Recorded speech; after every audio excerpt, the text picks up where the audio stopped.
Hello, magandang morning po sa atin lahat. Ito na naman ang inyong kaibigan na si Beach Bata. Anyway, sa ngayon po, meron po tayong isang distributor dito na pang Mazda 323. Okay. At ito po ay padala ni Smart Repair Shop ng Mandorino, Iloilo City. Bali, ito po ay pangalawang padala na nila na galing pong Iloilo. Yung dati po ay Nissan Series 3. Okay. Ngayon po ay Mazda 323. Ngayon po atin munang diagnose. Ito, at may nakita po tayong konting problema niya. Kung inyong napapansin, itong kanyang rotor ay basag. Ayan po, basag po ang kanyang rotor. Okay. Para kay Kuya Jason po, Kuya, ito yung rotor mo, basag po talaga siya. Okay. Inner cup protector.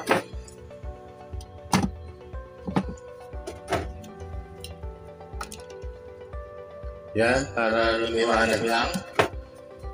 Next, dadiagnose po natin. Hindi po pinadala yung kanyang takip, pero okay lang. Importante, makita natin ang problema.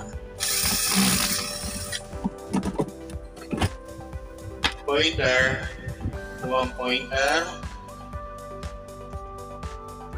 Yung pagkakalagay ng pinakialaman to.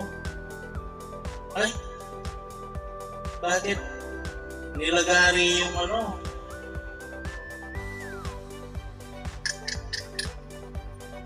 Ito po yung pointer. Sa ngayon po, meron po pagkikita kay Kuya Jason ng taga Iloilo. O tanggalin po tinanggal ko yung pointer, reactor wheel, at itong spacer. Yan. Spacer, okay? Dahil po bago ko ito binuksan, tinawagan ko muna yung si Kuya Jason. Sabi daw niya ay nagsasabay-sabay yung paglabas ng gas sa injector. Hindi po nagbibilang tulad ng 1, 3, 4, 2. Okay? Ngayon, sa nakikita ko, ito po ay ginalaw. Bakit alam natin na ginalaw? Ito po yung original na half moon guide. Ayan po. Half moon guide yan. Pero meron pong nilagari po nila sa banda dito. Naglagari sila. Ibig sabihin, kala nila wala sa timing. Minsan po ang iba, dahil ganyan ang under nito, pa sinok-sinok, papigil-pigil, walang pwersa, ginawa nilagari. Yan, kitang-kita naman, no? Ba yun? Ayan po, Ito yung original niya. Dito itinapat. Ngayon, dadiagnose ko muna to. Tulad po ng mga video ko dati, pinaalala ko lang po. Wala na po akong sinasabi, hindi kayo marunong. Lahat po naman may kagalingan tayo at marunong po tayo. Depende kung saan tayo magaling at marunong. Lalo na pag hindi natin kabisado, huwag po natin pakialaman. Yun lang po. Yun lang po nakakahiyang aminin na hindi natin alam ang isang gawain. Mas nakakahiya kung yung ginagawa mo ay hindi naman sila pero nasisira ng gumagawa. Diba? Lalo nakakahiya na hindi natin admitin na hindi natin alam Bibilib nga yung mga ibang tao noon dahil hindi tayo nangingialam ng hindi natin alam.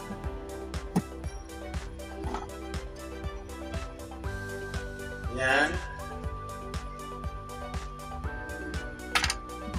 Sipin nyo, electronic. Tapos kung mekaniko man siya o electrical at electronic, hindi po pareho. Diba? Ang umaray may sugat. Napakasimple lang. Pag hindi alam, bitawan. Huwag nang galawin. Huwag nang pakialaman. Dahil na kahit na makita mo, kung wala ka naman analyzer, paano mo masasabing mahuhuli mo yung sira ng isang diferensya?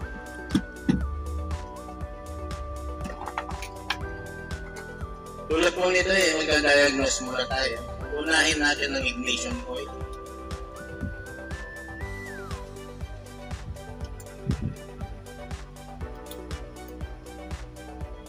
Iangat lang po natin yung para sa ICM.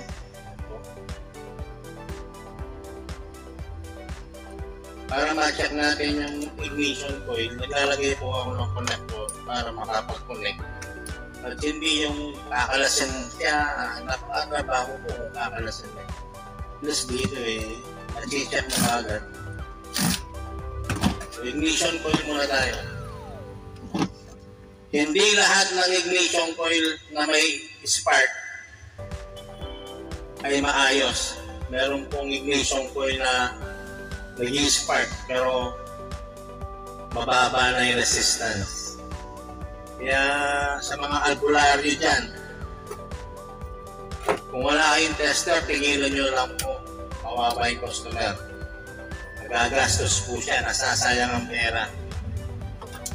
Hindi naman nakakahiyang aminin na hindi natin alam ang isang bagay. Doon na lang tayo sa kung saan tayo magaling. Dahil pag pinakialaman natin ang hindi natin alam, bumababa ang tiwala ng mga tao sa isang manggagawa. Okay? Pagaron?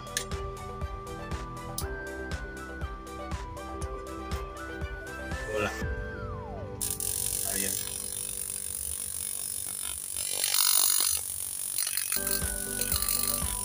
Una-una, kung inyong matakalsin, 3,000 RPM tayo. Patayin ko lang. Yung mapapansin po kayo dito sa bandang gilid niya. Ito, dito. Okay? Pag yan, in-stretch ko,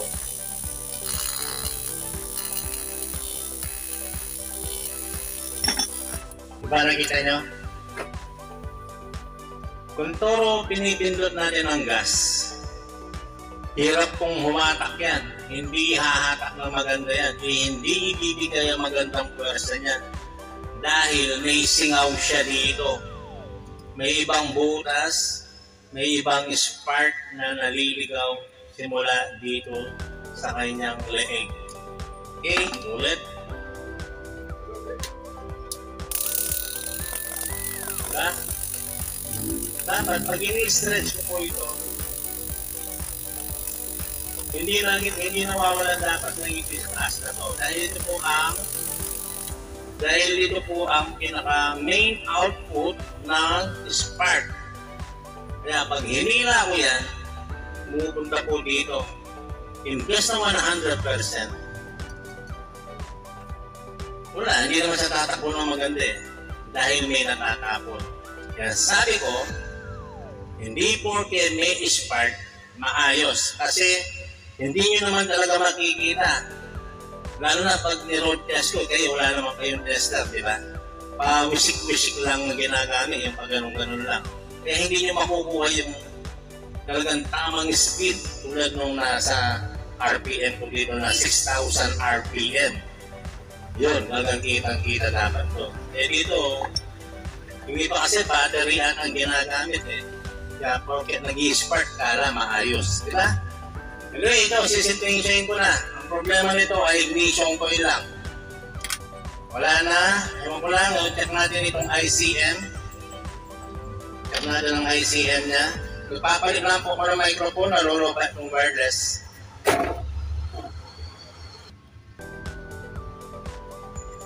Low mic sound check, mic test. Okay. Low sound check. Ngayon po ay na-diagnose natin itong kanya ignition coil. Gawin naman tayo dito sa kanya ICM.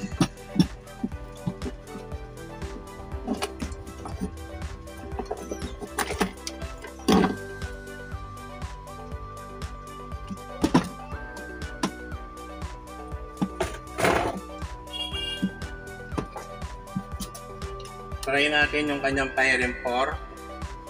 Input po natin ng socket. Lagay po natin ng reluctor wheel. Tulad po ng sabi ko, nilagari po nila yung shafting. Pero doon pa rin ako sa original magtatap. Ito po siya.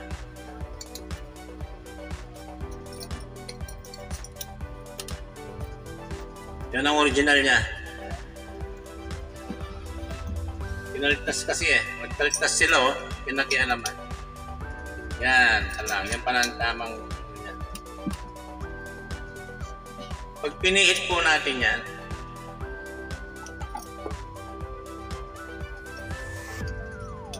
tulad po niya, meron po siyang 4 na receiver. Tawag dito. Parang connector. Reactor wheel po kasi ito Okay, ito po yung 1, 3, 4, 2 ang bilang yan. Natin dito.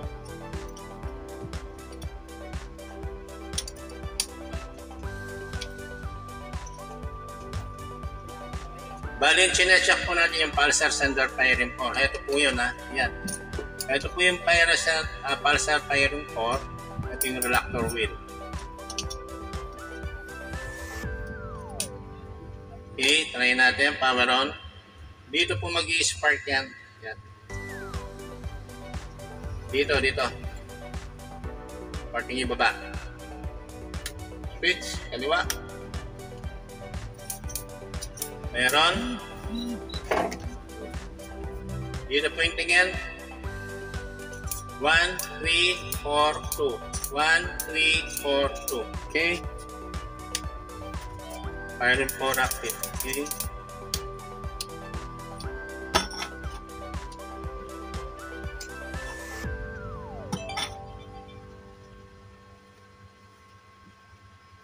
Next, ito pong kanyang injector.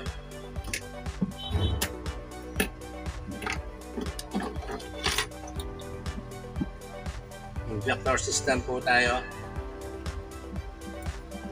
Bukod po yung tester ng firing 4, firing 1 at rapid fire. Nakabukod po yun.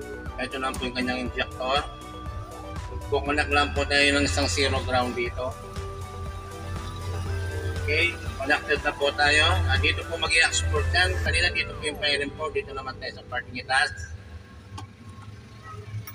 Tira. Power on. Meron. Switch ka agad hindi ako nakahawak dun.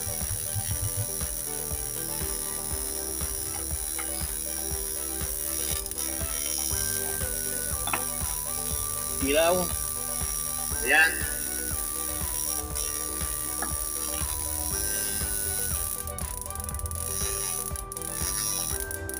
Kung makikita nyo itong RPM, ang ganda niya maglaro. Ibig sabihin po nito, itong kanyang ICM, firing 4 ay good. Itong kanyang injector ay good. Ignition coil na po yung problema nito. Ayan, tsaka po yung kanyang rotor, basag. Okay? Yan po ang kanilang problema. Anyway, yun, nakikita natin kung anong natin dapat papalitan. Ignition coil na po ang busted niya. Itong ICM ay kakalasin po natin. Ang pagkalas po dito ay medyo may kahirapan dahil ito po ay nakadikit. Okay? Nung pisang ko pong magkalas dyan, dito mo sa may M3. Yan. Ipapatong lang po ninyo itong screwdriver punta doon at itulak na lang pang itaas.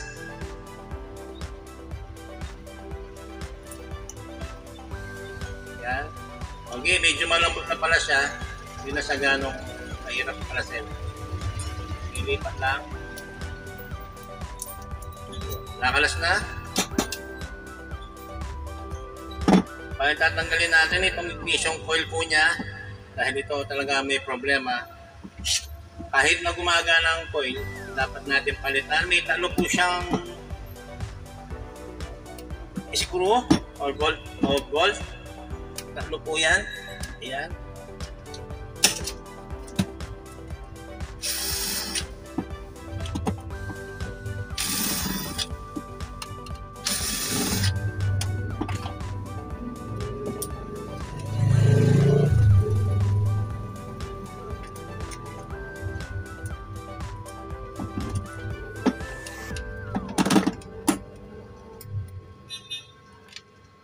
Ito po ay padala ni Jason Poo ng Iloilo City. Okay. Boss, ito na pong coil niya. Hahanapin po natin yung pansikbat. Ito, dito. Dito po na, makikita nyo po yan. No? Meron pong guide. Kung saan natin itutulak yan. No? Ang parting dito sa may tenga. Meron pong kanal. Yan po. Yan po natin siya susungkitin. Pataas. Okay? Yan, pumasok yung screw. Babawon po yung screw natin dito. Ipihit lang o itulak pataas. Yun. Diba? Kuha na? Yan. Okay, may lasada daw.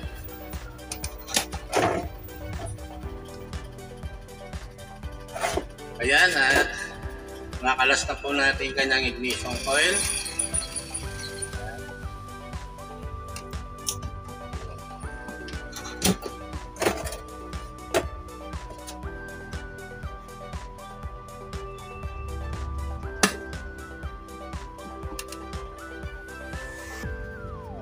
May ilik na rin po yung kanyang oil seal.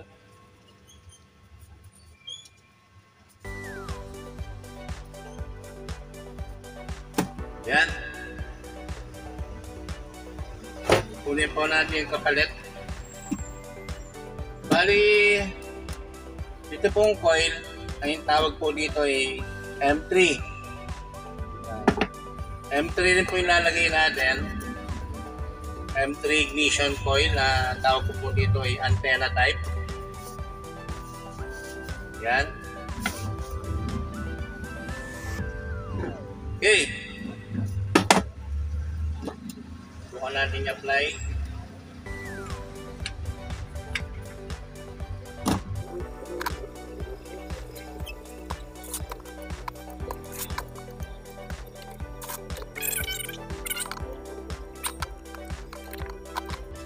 Paganahin po natin. Kung naalala nyo po yung kanina, kung paano siya mag-spark na may splitter po, di ba? Meron siyang natatapon dito, di ba? Nag-leak. Tingnan natin po.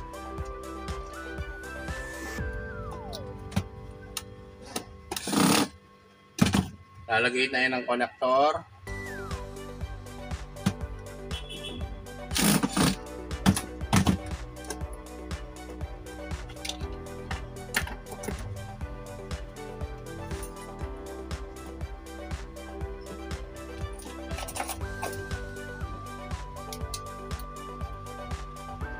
Ito yung positive, negative. Yan. Dito po, mag-i-spark yan, magsasalubong yan. Power on. Tira. Wala. Okay, buka natin, 3,000 RPM. Kapag ito yung stretch po natin, dapat wala po tayong magkikitang tapon. Okay?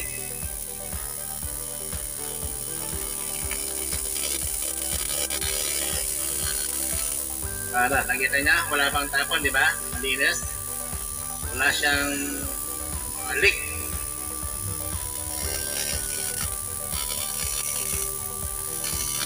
Hindi tulad yung kanina, the more na hinihila ko po itong stretcher, nawawalan po siya ng,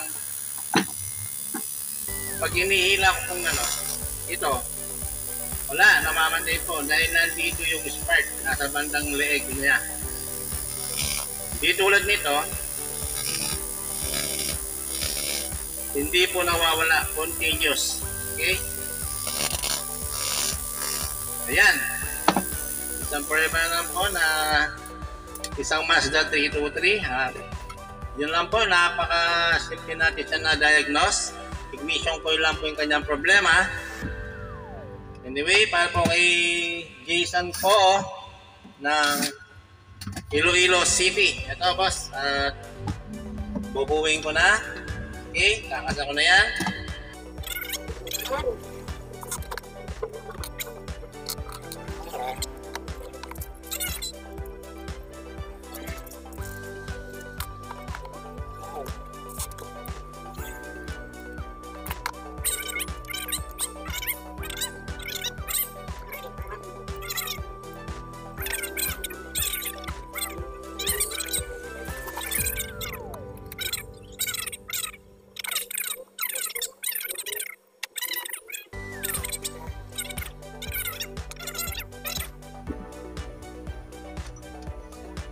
Ayan po, at hindi pinadala ni Kuya Jason yung takip. Ngayon ang problema niya itong rotor. Kuya itong rotor mo, pinadala nyo ganito na to. Medyo may kahirapan pong hanapin yan. Anyway, ito po si Beach Bata. Inyong nakikita itong Mazda 323 na ignition coil lang pong kanyang problema. Yun lang po, mahaba ang ating video para sa ating mga subscriber at mga viewer. Maraming salamat po. Ito po si Beach Bata ang nagsasabi ng magandang morning. Salamat.